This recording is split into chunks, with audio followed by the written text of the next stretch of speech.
Hello everyone, welcome to my YouTube channel Eco Junction by Vyaj.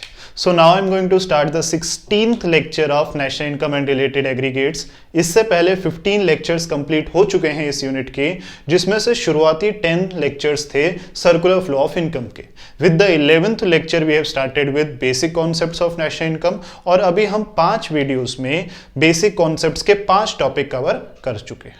ठीक है, अगर आपने पुराने टॉपिक्स नहीं देखे, अगर आप पुरानी वीडियोस नहीं देख रहे, तो प्लीज आप सारी वीडियोस को रेगुलरली देखिए, सारे टॉपिक्स को बहुत अच्छे से समझिए. अगर आपको कहीं पे कोई भी प्रॉब्लम आती है तो आप कमेंट सेक्शन में कमेंट करिए and I will solve each and every query of yours. Okay, so now let us start today's lecture and today I am interested to know the meaning of indirect taxes, subsidies and how they can help us in accounting national income. Indirect taxes क्या होते हैं, subsidies क्या होती हैं और इनका national income को find करने में क्या रोल है, क्या सिग्निफिकेंस है, वो आज की वीडियो में हम कवर करेंगे. तो देखिए, बात करते हैं इनडायरेक्ट टैक्सेस की. तो इनडायरेक्ट टैक्सेस मैंने अपनी शुरुआती वीडियो जो कि सर्कुलर फ्लो ऑफ इनकम की थी उसमें भी आपको बताया था, समझाया था. These are those taxes which are levied on provision of goods and services. ये वो टैक्सेस होते हैं जो गुड्स एंड सर्विसेज के प्रोविजन पे लिवाय होते हैं.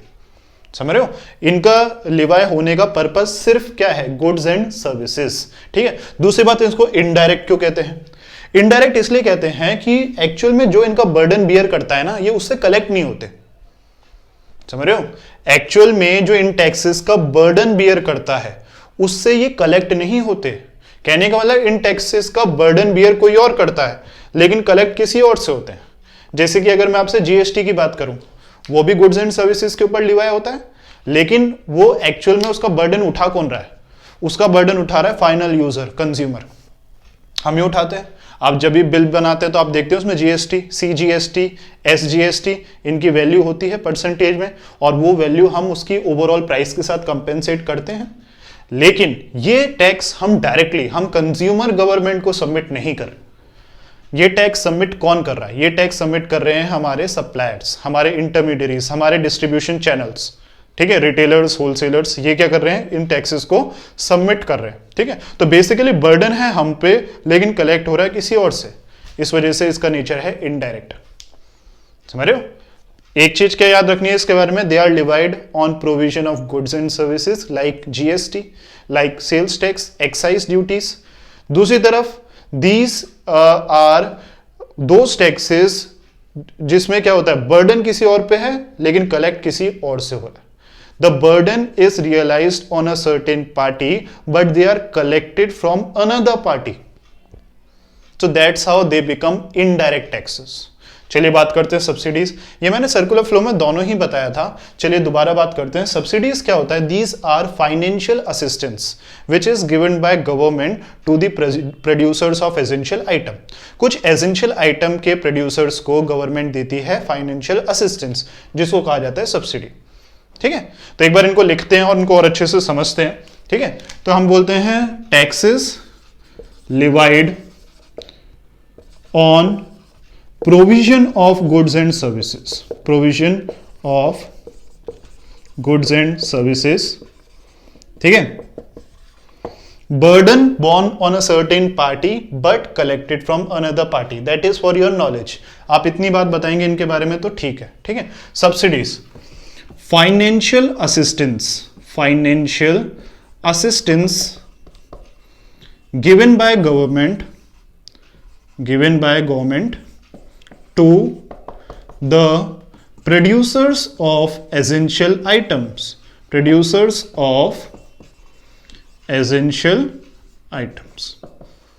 ठीक है, this is how we define subsidies. तो इनडायरेक्ट टैक्सेस आपको क्लियर होगा. सब्सिडीज के बारे में एक बार और करते हैं. देखिए, फाइनेंशियल असिस्टेंस गवर्नमेंट प्रोड्यूसर्स को क्यों देती है?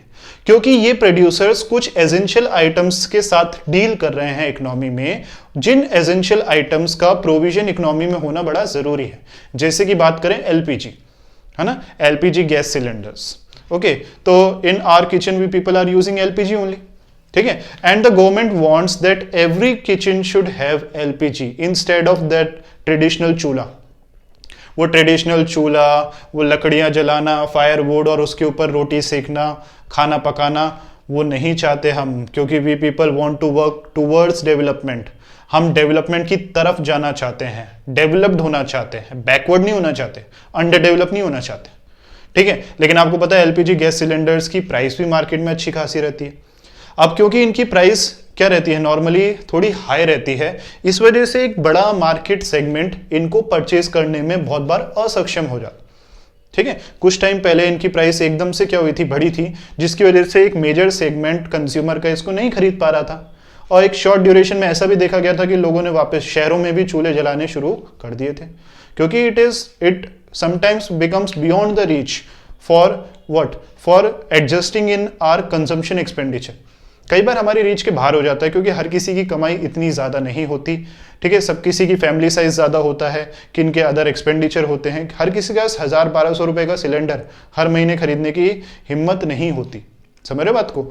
तो गवर्नमेंट ने बोला यार ऐसे तो क्या होगा, दिक्कत पड़ जाएगी, लोग वापस चूल्हा जलाने लग जाएंगे, हम डेवलपमेंट की तरफ वर्क कर रहे हैं, यहाँ पे तो अंदर डेवलप होते जाएंगे, बैकवर्ड होते जाएंगे। तो बोला चलो भाई क्या होता है, और फिर उनसे बात करें प्रोड्यूसर से, भाई कि आप थोड़ा सस्ता करो, या फिर इंडस्ट्री में थोड़ी सी प्राइसेस क्या होनी चाहिए, लोअर। तो वो सोचते हैं कि भाई बड़ा ही रिस्की बिजनेस है, ठीक है, मार्जिन्स कम है, ठीक है, रिस्क प्रोफाइल है, हैवी इन्वेस्टमेंट है, अगर हमको इतनी भी प्राइस नहीं मिल रही तो हम तो इंडस्ट्री को एग्जिट कर देंगे। गवर्नमेंट के लिए होगी दिक्कत, भाई प्राइस कम करेंगे, प्रोड्यूसर बोलते हैं एग्जिट करेंगे, प्राइस इतनी है ज्यादा है जिसपे कंज्यूमर रेडी नहीं है, कमोडिटी एसेंशियल है, इकोनॉमी के लिए एक बड़ा ही एसेंशियल आइटम है, क्या करें, समझ रहे हो। तो गवर्नमेंट ने सोचा कि भाई प्रोड्यूसर्स को दो सब्सिडी, सब्सिडीज डायरेक्टली दी जाती हैं प्रोड्यूसर्स को, ठीक है। डायरेक्ट का मतलब ये नहीं कि उनके हाथ में दी जाती, कहने का मतलब इसका जो डायरेक्ट बेनिफिट है वो कहां पहुंचेगा, कंज्यूमर के पास। जो मॉनेटरी बेनिफिट हो रहा है वो डायरेक्टली किसको मिल रहा है, प्रोड्यूसर्स को। जैसे कि मान लीजिए गवर्नमेंट बोल रही है कि अगर 1100 रुपए का सिलेंडर है, 300 रुपए हम देते हैं, ठीक है, 800 रुपए आप किससे लीजिए, कंज्यूमर से, तो 300 रुपए डायरेक्टली किसको मिल गए, डायरेक्टली मिल गए प्रोड्यूसर को, उसकी पूरी प्राइस वसूल हो गई। प्रोड्यूसर को एक मिल गया स्टेडी मार्केट, कंज्यूमर को प्राइस कम होने से उनकी डिमांड पे ज्यादा फर्क पड़ा नहीं, समझ रहे हो। तो कंज्यूमर्स भी डिमांड कर रहे हैं, स्टेडी मार्केट भी मिल गया, प्रोड्यूसर्स के मजे हो गए। तो direct benefit, direct monetary benefit किसका हुआ, प्रोड्यूसर का। इनडायरेक्ट बेनिफिट कंज्यूमर का भी हो गया, क्योंकि मार्केट प्राइस क्या हो गई, कम, उनके लिए मार्केट की प्राइस क्या हो गई, कम, फायदा हो गया, डिमांड कर पा रहे हैं, यूनिट्स को खरीद पा रहे हैं, ठीक है। गवर्नमेंट ने अपना वेलफेयर ऑब्जेक्टिव को पूरा कर लिया, उस एसेंशियल आइटम का इकोनॉमी में प्रोविजन सिक्योर कर लिया, ठीक है। तो इस तरीके से गवर्नमेंट सब्सिडी स्कीम को चलाती है, ठीक है। अब बात समझने की क्या है कि भाई ये नेशनल इनकम की तरफ हमको कैसे लेके जाएंगे। तो आपको एक बात समझनी है कि जब भी इनडायरेक्ट टैक्सेस मार्केट में चार्ज होते हैं तो ये किसी भी गुड की मार्केट वैल्यू को बढ़ा देते हैं। किसी भी गुड की वैल्यू के ऊपर जितनी ज्यादा मार्केट प्राइस, किसी भी गुड के वैल्यू के ऊपर जितने ज्यादा इनडायरेक्ट टैक्सेस चार्ज होंगे, जितने ज्यादा इनडायरेक्ट टैक्सेस चार्ज होंगे उतना क्या होगा, उसकी मार्केट में प्राइस बढ़ेगी। पेट्रोल की प्राइस में एडजस्टमेंट कैसे होता है, गिर रही है, बढ़ रही है, अभी कंटिन्यूसली बढ़ी थी, क्योंकि गवर्नमेंट जो उसके ऊपर चार्जेस हैं, है ना, जो रेट ऑफ टैक्स है, इनडायरेक्ट टैक्सेस है, उसको बढ़ा रही है, घटा रही है। मान लीजिए उसकी ओरिजिनल ओवरऑल कॉस्ट कम आ रही है तो टैक्सेस को बढ़ा रही है, जिससे मार्केट में उसकी वैल्यू क्या हो रही है, ज्यादा। तो हमको दिमाग में क्या रखना है, हमको ध्यान में ये रखना है कि indirect taxes they increase the market price of a commodity, increase the market price of a commodity, ठीक है। इनडायरेक्ट टैक्सेस क्या करते हैं, market price of a commodity को बढ़ा देते हैं। दूसरी तरफ सब्सिडीज, आपने देखा कि भाई 1200 का सिलेंडर था या 1100 का था, 300 रुपए सब्सिडी मिलने पे कंज्यूमर एक्चुअल में कितना पे कर रहा है, 800। तो 1100 की चीज कितने की हो गई, 800 की। तो इनडायरेक्ट टैक्सेस क्या करते हैं, दे रिड्यूसेस या decreases the market price of a commodity, they decreases the market price of a commodity, ठीक है। तो ये इनका रोल है, क्योंकि आपको पता है जब हम इनकम की वैल्यूएशन करेंगे तो हम गुड्स एंड सर्विसेज की मार्केट वैल्यू की भी बात करेंगे, और जब हम पास ये दो क्या हैं, ये दो इकोनॉमिक वेरिएबल्स हैं, ठीक है, ये दोनों ही क्या है, इकोनॉमिक वेरिएबल्स।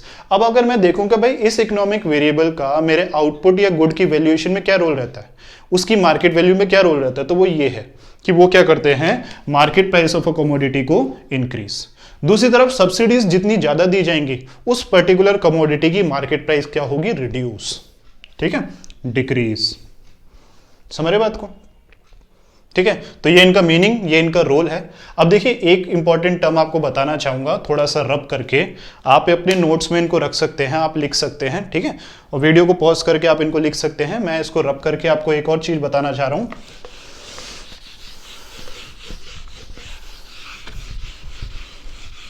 इन दोनों का एक एडजस्टेड इफेक्ट होता है, क्योंकि आपने देखा ये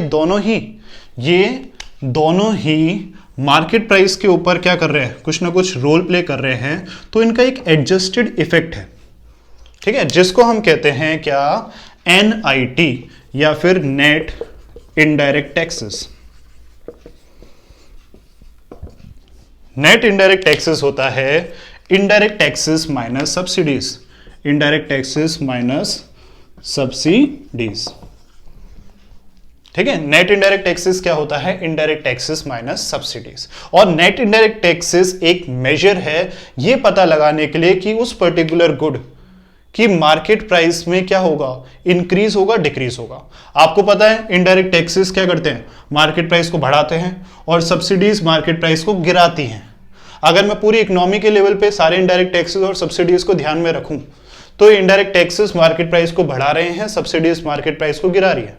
तो ये जो आएगा वैल्यू NIT जो आएगा वो नेट इफेक्ट बताएगा कि मार्केट प्राइस एक्चुअल में बढ़ेगी कि घटेगी। अगर NIT पॉजिटिव है, मान लीजिए अगर NIT की वैल्यू कुछ भी पॉजिटिव में आ रही है, इससे समझ में क्या आता है, इससे समझ में आता है कि इनडायरेक्ट टैक्सेस ज्यादा थे सब्सिडीज से। इससे ये समझ में आएगा कि indirect taxes were more than the subsidies. और जब इनडायरेक्ट टैक्सेस ज्यादा होंगे तो गुड्स की मार्केट प्राइस क्या होंगी, बढ़ेंगी।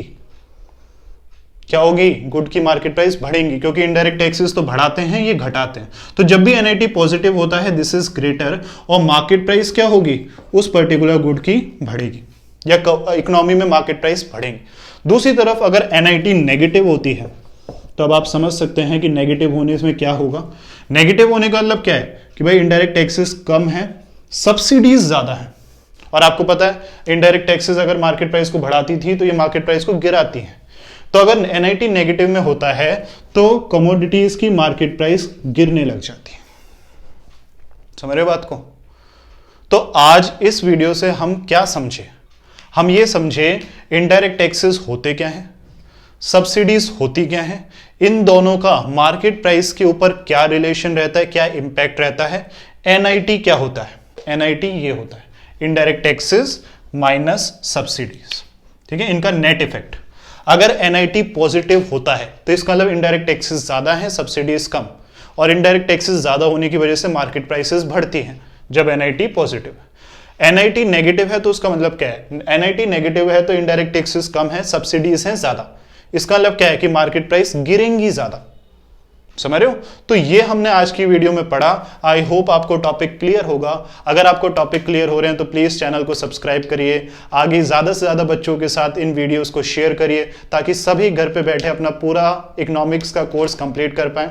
अगर आपको कोई भी डाउट है इस पर्टिकुलर टॉपिक से रिलेटेड या मेरी पुरानी जितनी भी वीडियोस मैंने बनाई हैं उससे रिलेटेड, तो आप उन वीडियोस के कमेंट सेक्शन पे प्लीज कमेंट करिए। I am waiting for your comments, I am waiting to solve your doubts, your queries. Okay, अगर वीडियो अच्छी लगती है तो लाइक बटन को प्रेस करना मत भूलिए। Thank you everyone.